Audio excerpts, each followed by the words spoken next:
అందరికీ నమస్కారం. నేను మీ పైడి రాకేష్ రెడ్డి, ఆర్మూర్ ఎమ్మెల్యే.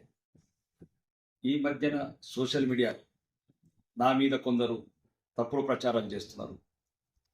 సుమారు ఒక 4 రోజుల క్రితం జరిగిన ఒక సమావేశంలో కొందరు పనిగట్టుకొని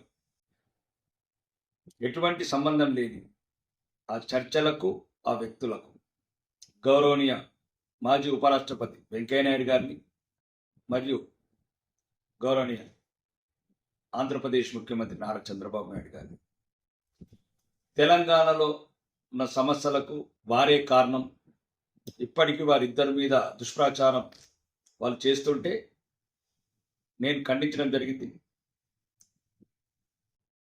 తెలంగాణ అస్తిత్వానికి, తెలంగాణ సెంటిమెంట్కు ఇప్పుడేం సంబంధం?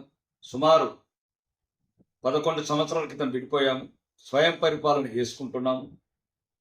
ఈరోజు కూడా 11 సంవత్సరాల తర్వాత మళ్ళీ ప్రజలలో, తెలుగు ప్రజలలో వైషమ్యాలు పెంచి ఒక్కటైన జాతిని, విడిపోయినా కలిసి ఉన్న జాతిని మళ్ళీ రాజకీయ స్వార్థం గురించి ఉపయోగించుకోనుకుంటున్న ఒక పార్టీ, ఆ పార్టీకి చెందిన నాయకులకు నేను అడగడం జరిగింది. వాళ్ళు చెప్పే విధానం ఎలా ఉందంటే, రాష్ట్రంలో జరిగిన అప్పుకు,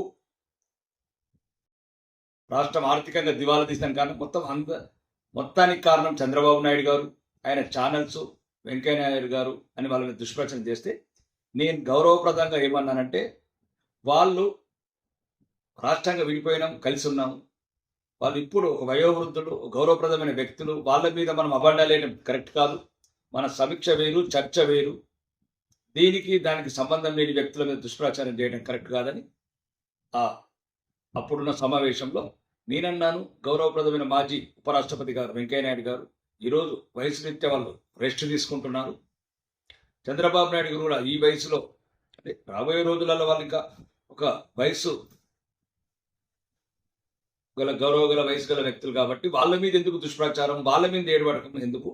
మన రాష్ట్రం మనం అభివృద్ధి చేసుకుందాం, అవినీతి లేని రాష్ట్రాన్ని తయారు చేసుకుందాం. ప్రతిదానికి ఒక కుటుంబానికి కడుపునొచ్చినా, వాళ్ళ కుటుంబంలో ఎవరికి కడుపునొచ్చినా తెలంగాణ ప్రజలు ఏడవాళ్ళ, లేకపోతే వాళ్ళు చేసే వ్యాపారాలకు తెలంగాణ ఆత్మగౌరవం అంటే తెలంగాణ అస్తిత్వానికి, ఆ కుటుంబానికి సంబంధం లేదు. తెలంగాణ సంస్కృతికి, సాంప్రదాయాలకు, అస్తిత్వానికి, ఐడెంటిటీకి ఎటువంటి ఇబ్బంది వచ్చినా మేము తెలంగాణ బిడ్డలుగా ముందు నిలబడతాం.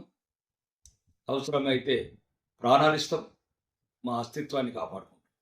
అలా అని రాజకీయాల గురించి, ఈరోజు రాజకీయ నిరుద్యోగులు మారారు కాబట్టి మీరు కొందరు మళ్ళీ మీ రాజకీయ పబ్బం గడుపుకోవడానికి ఏ రకంగా అయితే దుష్ప్రచారం చేస్తున్నారో ఆ దుష్ప్రచారంలో భాగంగానే ఆ మాటలు ఖండించడం జరిగింది. కాబట్టి వెంకయ్య నాయుడు గారిని, నారా చంద్రబాబు నాయుడు గారిని వయసు రీత్యా వాళ్ళ మీద ఇప్పటికే వయోవృద్ధులు అయ్యారు కాబట్టి వాళ్ళ మీద అనవసరంగా అబండాలు వేయకండి.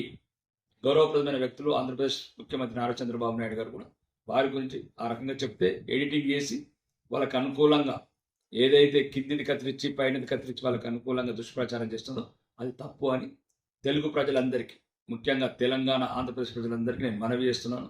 దయచేసి ఇట్లాంటి తప్పుడు వార్తల పట్ల, తప్పుడు రాతల పట్ల అప్రమత్తంగా తెలుగు ప్రజలు ఉండాలని మనస్ఫూర్తిగా కోరుకుంటూ, రాష్ట్రాలుగా విడిపోయిన తెలుగు జాతి ప్రపంచమంతా ఒకటై తెలుగు ఖ్యాతిని ప్రపంచం మొత్తం వెలిగేటట్లు అందరం కలిసి, 2 రాష్ట్రాల ప్రజలు కలిసిమెలిసి ఉండి తెలుగు కీర్తిని ప్రపంచానికి చాటి చెప్పదామని కోరుకుంటూ, మీ ఎమ్మెల్యే పైడి రాకేష్ రెడ్డి.